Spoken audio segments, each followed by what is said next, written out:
Welcome to the Week 7 recap. We're going to start with Game 1, which is Virgil versus myself. I'm going to be reading off of Nick's notes that he was so kind to send to me. So let's get into it. Virgil takes over first place with a 99.3 to 86 victory over myself. My team scored one total touchdown. That was from Jimmy Graham towards the end of the Giant game. Virgil goes into next week getting Hopkins and Diggs back. Next up, we have Nick taking down Crispy. Final score 130.2 to 106.9, I believe.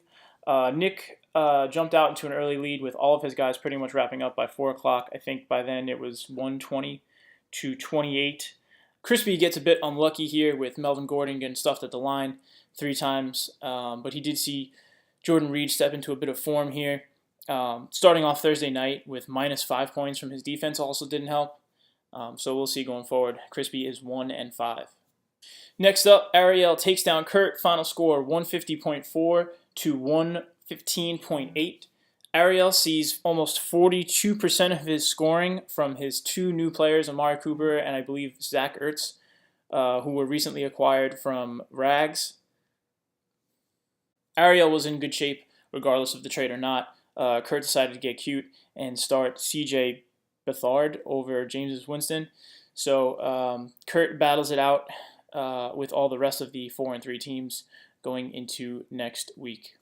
I quote, "Rob couldn't take more advantage of Rags even after he had Ariel take turns trade raping him." End quote. Both teams went into Sunday night having a chance. It just turns out Rags had Ryan and Sanu beating out, I believe, Brady and Gronk.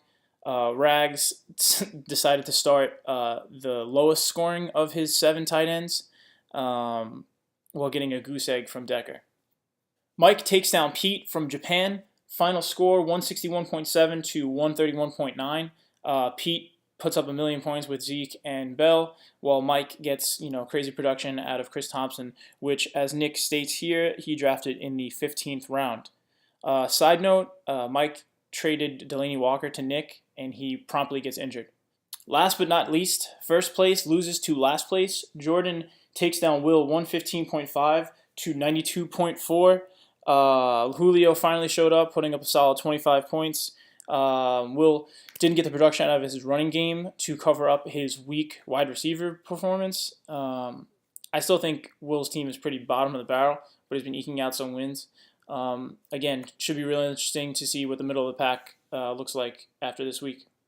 I hope you liked Nick's comments. He was nice enough to put together that bit of information on each game. Thank you, Nick. Let's move on to Week 8 previews.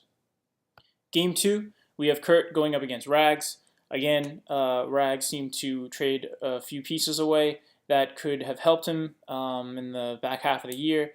Kurt's team is still pretty solid. I think Kurt takes this one.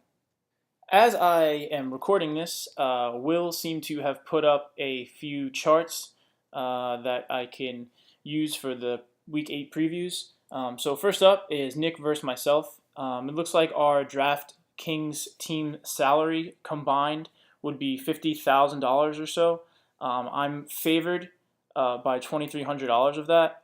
Which I guess pretty much closely relates to me winning by a few points. I'm still picking Nick in this game. Next up is Kurt versus Rags. The chart on that one looks like Kurt is favored by almost $7,000 of the $46,000 average salary. Makes sense. Rags is pulling out some wins similar to Will's team. I'm giving this one to Kurt. Next up, we have Rob versus Jordan. The numbers on that look like Rob is favored by $1,300 of a average $48,000 game salary. I'm not picking Rob in this one. I hope Jordan wins for obvious reasons. So, yeah. Up next, we have the 4th game of the week, which is Pete going up against Ariel. This game has the highest average salary between the 2 teams, which is $53,850. Pete is favored by $1,300 of that. I actually have absolutely no idea how to read this chart. So if I'm doing this wrong, whatever. Give Pete this game. Next up, we have Mike, still in Japan, going up against Crispy. The finances on that game look to be Mike favored by the lowest margin, $700, in a game average salary of $51,000. I am actually going to give this game to Crispy. I think it's my bold call of the week. Bald call? Bald call of the week? Yeah, giving it to Crispy. Last but not least, the chart man himself, Will, going up against Virgil for a battle for first place, right in the middle of the pack. With the money situation, average game salary of $51,000, Will is favored by $1,400 here. I'm going to give it to Virgil. He gets Stephon Diggs back, and I actually think that probably makes a difference.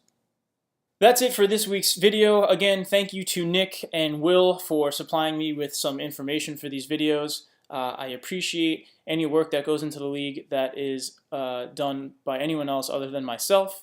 With that said, I wish you all luck heading into week 8, and I will see you all next time.